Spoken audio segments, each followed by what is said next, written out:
So somebody recently reached out to me on Facebook, or YouTube rather, and they wanted me to talk more about my alcohol history. I guess you could consider me an alcoholic in the past. I've gone 6 months without drinking. I haven't made a big deal about it because to me it's not a big deal. I never considered myself an alcoholic and I still don't. I'm just a very habitual motherfucker. I get into these habits and I get very obsessed with them and I feel like I have to do it. I guess for me, my thing was drinking every night. I'd get everything done during the day that I needed to do. I was very productive, but then at night I would always drink. I would always have those 3 mixed drinks at night to cap the night off and get a nice buzz. I felt like I couldn't go to sleep unless I had that alcohol. And this had gone on for about 7 years that I did this. I mean, when I turned 21 and I could buy it, it was over with. I mean, I got into it the same way most people did as a kid, you know. I think I had my first 2 beers when I was 14. I just felt this feeling, this high, that I had never felt before. I hadn't been that happy in so long, and it was just something I knew I wanted to do much more of, and I did. Oh, I did. Trust me. You know, as a kid you have 2 drugs. You have weed and you have alcohol. Those are the 2 drugs that all kids try. Weed was very unpredictable to me. It made me feel very strange, and it had more of a psychedelic aspect to it, to where you would really go out of your head sometimes and start thinking crazy shit. But alcohol never did that. Alcohol made me feel relaxed. It made me feel good. It gave me confidence. It just gave me everything I was lacking as a kid because I was fat and awkward socially. And alcohol it was the miracle drug that changed all that. I became interesting. I became confident. I became everything I wish I had been, like, sober, you know?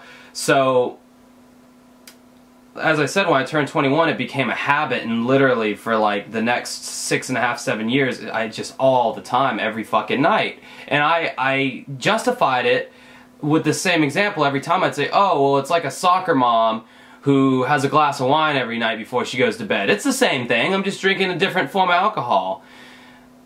But like when you have to start like telling yourself that kind of shit, like that's like kind of when it gets funny, you know, kind of weird, you know? Because you shouldn't do something like that every night. You should definitely moderate it. It's not good for your insides. I mean, it's aged me prematurely. I have these fucking bags under my eyes now from it. Granted, the bags are also genetic because I'm of Italian heritage, so my mom and brother has them too, but the alcohol definitely did not help with the bags under the eyes. I've been 6 months sober and they still haven't gone away, so take that for whatever it's worth. I guess what made me stop drinking was this February of 2016, I kind of had like a mental breakdown, I guess you could say. My anxiety and OCD came back in full force, and it just, for a few days I was like bedridden. Like I just wanted to stay in bed, and I was fucking miserable, and it was all because of my OCD.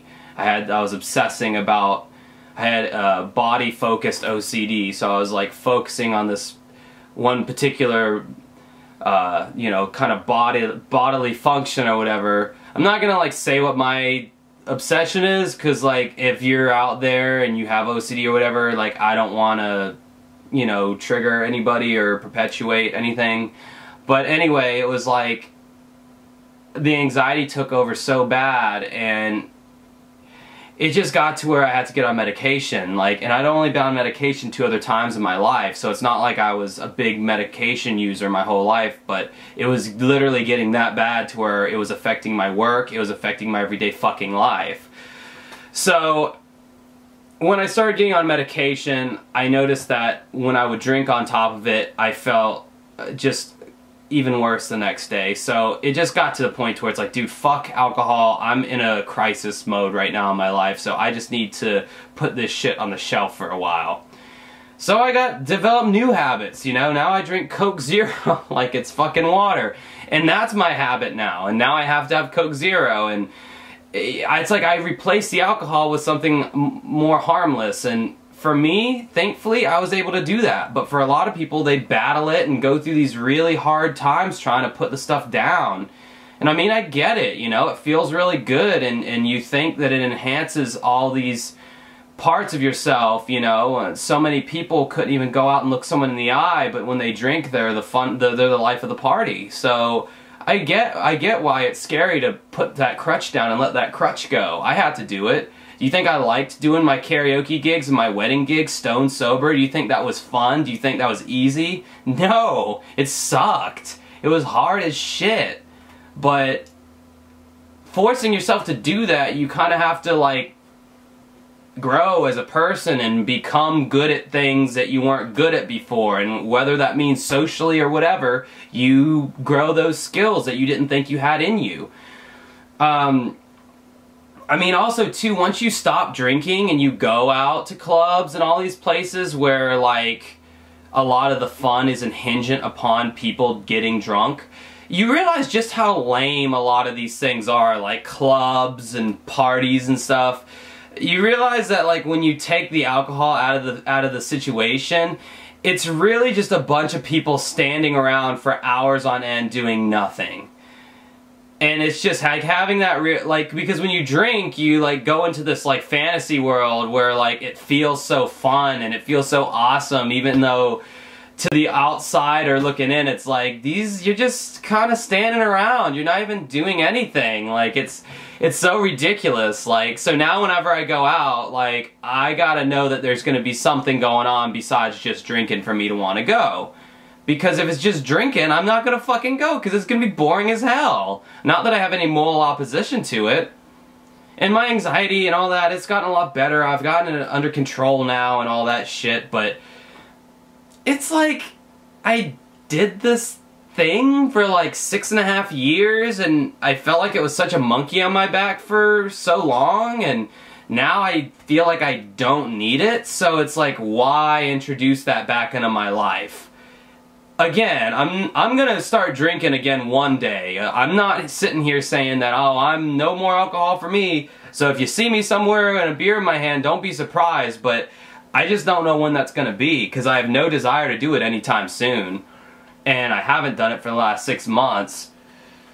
So, I don't know. I mean, ultimately, you have to get real with yourself. Again, this isn't an AA video or a come to Jesus video or anything, but if it's something that you're thinking about a lot and it's bothering you, that could be from social pressure, people calling you an alcoholic and stuff, but I mean, my whole thought process was, if you're productive and you are not changing and no one's complained about your personality changing and you're getting shit done and you're kicking ass and taking names, keep drinking.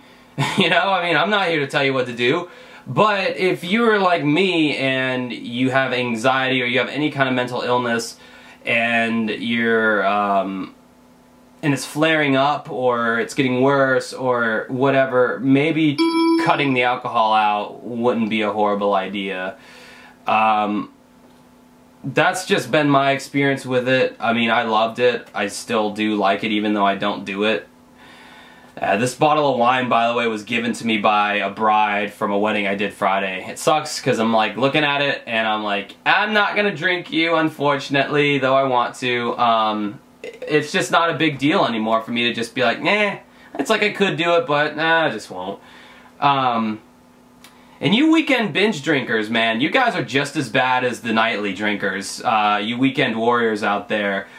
You guys are even more annoying because you don't know how to hold your alcohol, because you go like the whole work week sober, like without drinking, and then you like pile a whole week's worth of booze into like 2 or 3 days, and so you're the asshole at the club who's like, oh my god, woo! I work at a bank, and can you play Kasha? And then come Monday, they're like, hi, yes, my name's Amanda. Would you like to open an account with us? Oh, great, awesome. And the guys are the same way, you know, they're just, woo, yeah, I'll kick your ass, blah, blah, blah. And the next day, hi, my name's Robert, I'm the bank manager. Is there something I can help you with, ma'am? Fucking hate you, weekend warriors. Fucking, at least, like, don't go overboard with it, you know? Like, get a control of your fucking liquor, you know? Like, for me, I did it every single night, so the buzz was nothing new. So, like, I became one of those guys that, like, I'd be drunk as hell, or I would have so much alcohol in my system, but I'd be talking to you just as I am right now, and you would not know. Which is also probably like a really bad sign that you definitely are an alcoholic, but for me personally, I just find that so much more tolerable than those people who just only let loose for 2 days a week. Anyway, yeah, so that's why I stopped drinking. I had kind of had a really bad anxiety month, or 2 months, or 3 months, and I just tried desperate measures, man. I thought that maybe alcohol was causing, or had caused, because you know how any drug works, you have a buildup of serotonin in your brain naturally. Serotonin is a chemical that makes you feel happy, and it disperses kind of naturally throughout the day, so you don't want to walk around killing yourself all the time out of depression. Because people who are depressed, people who have anxiety, they have a lack of serotonin in their brain, or serotonin deprivation. When you take a drug, like say cocaine or heroin or anything that makes you feel good, it literally takes all that serotonin and it just releases it all at once. I think heroin especially does that. Alcohol may be more subtle. Dopamine, I think, is another term for it. So I feel like every single night of the drinking, like, I feel like my little sack of serotonin was like a shriveled up raisin. Like, I had nothing left. So when the anxiety and the OCD really hit me, I had like no happy chemicals to counteract it throughout the day. So that's what I kind of feel like happened with that. I don't know, I know this video is kind of rambling, but I honestly don't have a soapbox about this issue. I know kind of in-between videos are annoying to people because, like, everybody's polarized nowadays, right? You know, you're either like hardcore left, or you're hardcore right, or it's got to be black, or it's got to be white. People hate things that are in between, but that's the world, that's the place I live in most of the time, is I'm in between on most things. I've always felt moderation is the key, and alcohol is no different. So if you are one of those people that can moderately drink, good the fuck for you. I wasn't. You give me one beer, I want another, and another, and another. So that's my vlog for this week. A little bit about my history with alcohol and all that. Sorry, again, my channel has been sleepy as fuck lately. That's because I've been so busy with shit going on in my life, with gigs, wedding gigs, Sweet 16s, karaoke, picking up new karaoke events. I've been trying to finish a song with my band Dancing with Ghosts. By the way, we have shirts out now, Dancing with Ghosts shirts. You can order those. I'll put a link in the description if you want an official shirt of my band / I guess the name of my YouTube channel. I've been doing the Uncovering Unsolved Mysteries podcast with my friend Mike. I've just been really busy. I'm supposed to be doing a episode, whatever it is, of the Overstimulation Station. I don't remember what. I think it's episode. I think I'm up to episode 17 now.